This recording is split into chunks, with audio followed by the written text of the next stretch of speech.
Voting isn't just going to the polls anymore on Election Day. Options like early voting, mail-in voting, and ballot drop boxes are available to more voters and are growing in popularity. How to Vote is a tool created by Democracy Works, and it breaks down the options your state offers by forecasting a ballot, empowering you to decide where and when to vote. Democracy works best when we all vote, but misinformation and confusion about election procedures have resulted in low voter turnout. How to Vote takes the guesswork out of the voting process. It is easy to use and helps folks from all over the country overcome many of the process barriers to voting. It is committed to helping you vote no matter what. You can use the How to Vote tool to sign up for election reminders, see what's on your ballot, get step-by-step assistance requesting your mail ballot, explore your options for returning your mail-in ballot, check your voter registration status, and find your local polling site, and make sure that you have an appropriate ID to bring with you. Decide when and where you'll vote this year at howto.vote.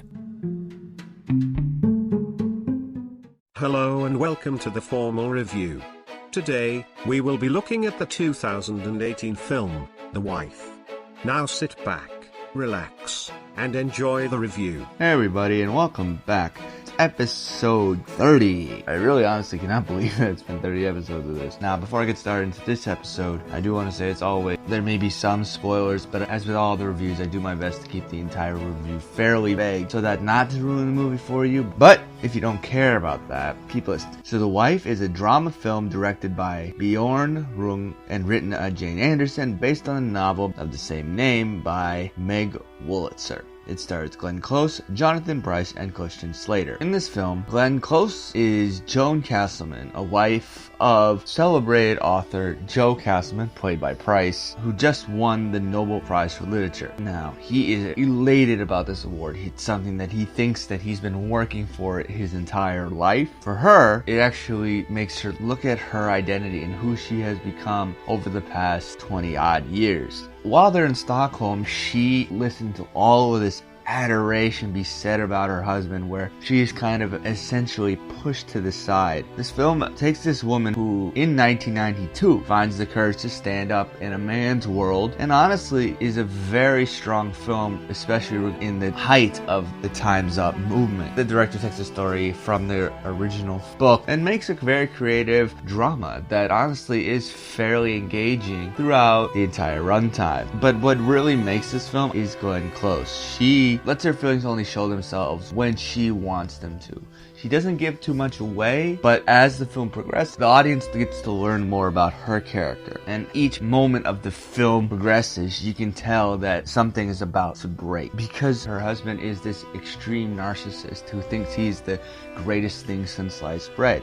And honestly, Jonathan Pryce, I think, plays this role very well. When you get to the climax of this film, a lot of people will be cheering for her character because the entire film really builds behind it. Really puts a lot of effort into getting you to care about her character. That's really where the strong part of this film. She's a very intelligent woman, and you see that from the start, and you really want her to succeed. This grows over the course of the film, and that was a great performance by Glenn Close. Now, the main issue with this film is that when it hits the climax, it's revealed as this kind of really big secret the entire film, and frankly, it's really not. It's kind of easy to foresee. And for me, when a film is building up to this huge event, but then when you get to it, they show it to you as this, oh my word, no one saw this coming. But it's pretty obvious the entire film, and I honestly felt meh about it. Now, I actually found myself really enjoying this film a lot. That was pushed by Glenn Close's performance in this. She knocks this out of the park. It's one of the better performances of the entire year, and I would rate this film a 4.5 out of 5 bow ties. Now, let me know what you thought of the film. Hit me up on social media. I'm on Instagram, Facebook, Twitter. The URL is all the same. It's at The Formal Review. And check out Box Office Buzz. I also do some written and retrospective reviews on there. It got everything when it comes to movie news, music, video games. Now, I do want to thank everyone once again for tuning in. I really appreciate your ear. I really appreciate you listening to what I think about movies. I do this for y'all because I love talking about movies, and it really makes me feel good inside when I see how many people are listening. I want to further thank those who have helped on a financial basis. This really makes everything more possible, and honestly, we're at the time. For those who haven't started supporting in a financial way, you can go to anchor.com/the-formal-review and click support this podcast. Any contribution is greatly appreciated. So you never miss an episode, please subscribe on your favorite podcast service.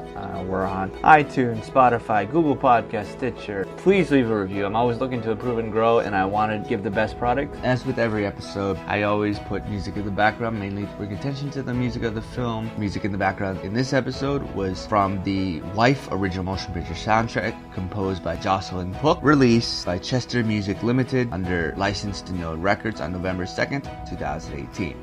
Until next time, I'll see you at the movies. Take care, everyone. Thanks for tuning in to this episode of The Formal Review. We hope you'll join us again.